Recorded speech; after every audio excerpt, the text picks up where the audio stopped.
queria já começar com o senhor, para a gente entender melhor para o telespectador, como é que funciona a nossa voz, como é que ela surge no nosso corpo. A gente tem essa imagem aí que vai tentar nos ajudar melhor, fique à vontade. A voz é o nosso órgão, a voz é como a gente se comunica, né, com todas as pessoas, e ela é formada basicamente pelo fole pulmonar, o pulmão produz a voz, e ela é modulada na laringe, nessa região aqui, que é o chamado pomo de Adão, que é mais proeminente nos homens, e depois ela é articulada na boca, onde a gente consegue transformar esse som e deixá-lo de uma maneira mais, com melhor entendimento, né? Então ela surge dessa forma, doutor. Agora eu quero saber do senhor, por que a nossa voz ela muda com o tempo? Principalmente com a idade também, né? Existe isso? Isso, a grande modificação da idade é porque a voz ela depende dessa modulação laríngea.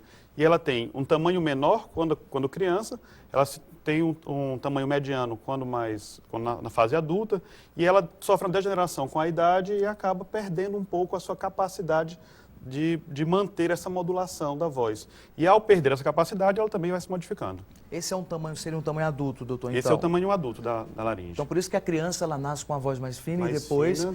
Depois do estirão puberal, ela aumenta essa capacidade vocal, o timbre se modifica, se instala, né? Tem a fase onde a voz se modifica um pouco, que é quando a criança começa a crescer na puberdade, e aí depois ela se implanta e fica por bastante tempo. Com os cuidados contínuos, você pode ter essa voz mantida até 70, 80 anos de idade. Doutor, e por que algumas pessoas já adultas têm uma voz mais fina? O que acontece? Geralmente são problemas anatômicos mesmo, né? A prega vocal, ela parece como uma corda de violão. A prega ela fica mais ou menos aonde? A prega vocal é essa região daqui.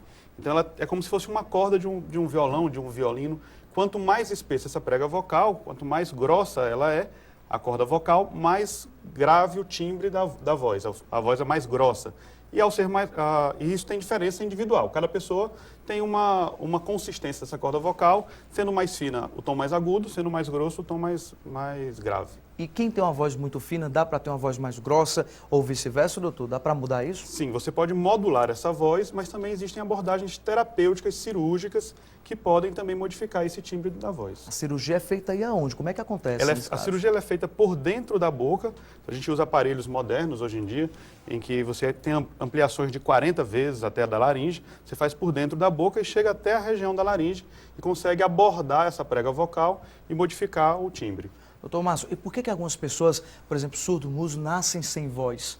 As pessoas que são surdas, mudas, não conseguem falar. Na verdade, não é que ele não consiga falar, ele tem o aparelho totalmente funcionante, só que ele não é treinado para isso. Então, se ele tiver um treinamento adequado, ele consegue falar. Então, ele nasce perfeito, como qualquer pessoa? E pelo fato de não ter o estímulo sonoro, ele acaba por não desenvolver a parte da voz. E as pessoas, nesse caso, por exemplo, o surdo-mudo, o que ele deve fazer? As pessoas que estão assistindo a gente, que têm parentes que são surdo-mudo, o que eles devem fazer? É possível um surdo-mudo voltar a começar a falar?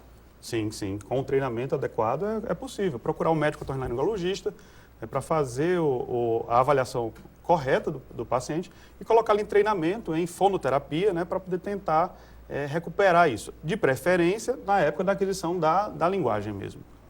Olha, doutor, e durante o programa de hoje, você vai acompanhar dicas importantes de profissionais que dependem da voz para trabalhar ou fazer as tarefas do dia a dia. Nosso primeiro convidado é o ator e professor de teatro, Luciano Brandão.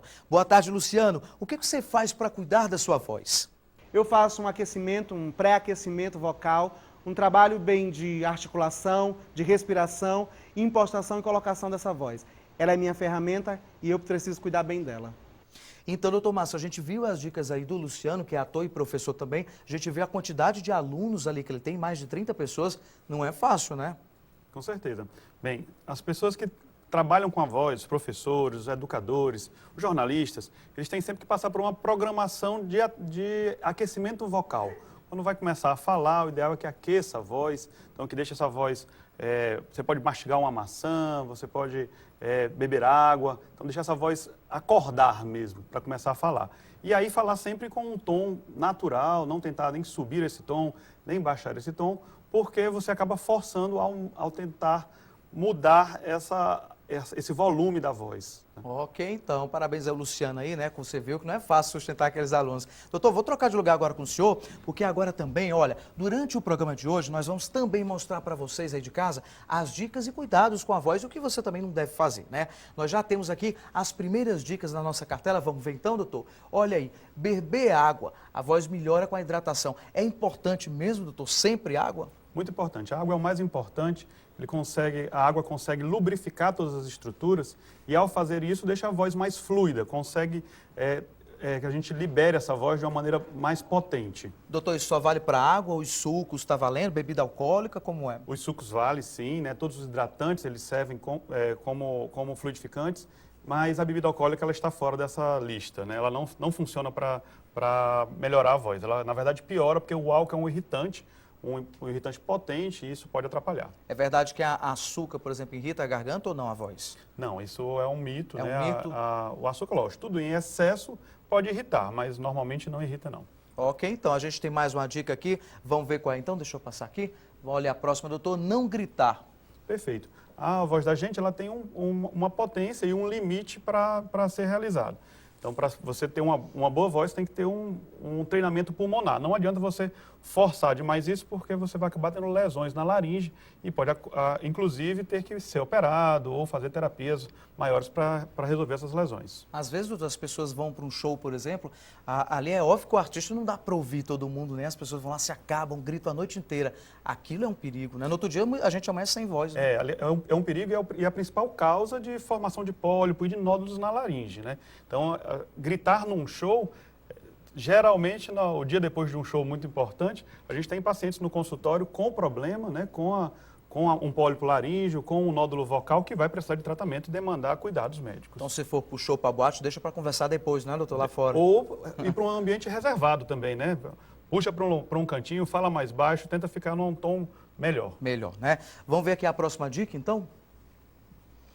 Doutor, não falar muito alto, sobretudo em locais com muito ruído. Que na sala de aula, por exemplo, os alunos, a gente viu ali no caso do Luciano, às vezes os alunos não querem calar a boca, né, doutor? E aí? Bem, os alunos, eles têm que ser disciplinados mesmo, né? Você tem que conversar com eles, né? Ou então modificar a maneira como se dá a aula. Tentar ter uma forma lúdica e não apoiar somente a aula na voz. Então, vídeos, o apoio do quadro, né? Então, fazer outras atividades que o professor não precise obrigatoriamente ficar falando, porque senão ele cria uma competição com os alunos e um contra 30, contra 40 não consegue ganhar. Vai perder essa guerra, né, doutor? Uma outra opção é utilizar os geradores de som, né, os microfones, mas não é tão divulgado isso ainda em escolas, né? Na sala de aula, às vezes, é complicado, né? Vamos ver se a gente tem mais uma dica, deixa eu ver aqui.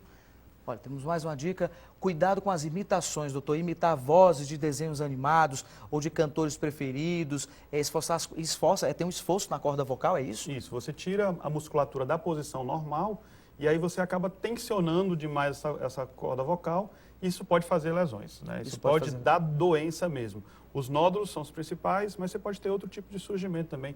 Pode ter sangramentos na região da laringe, então machucar mesmo, ter um inchaço na mesma região e aí vai precisar cuidado.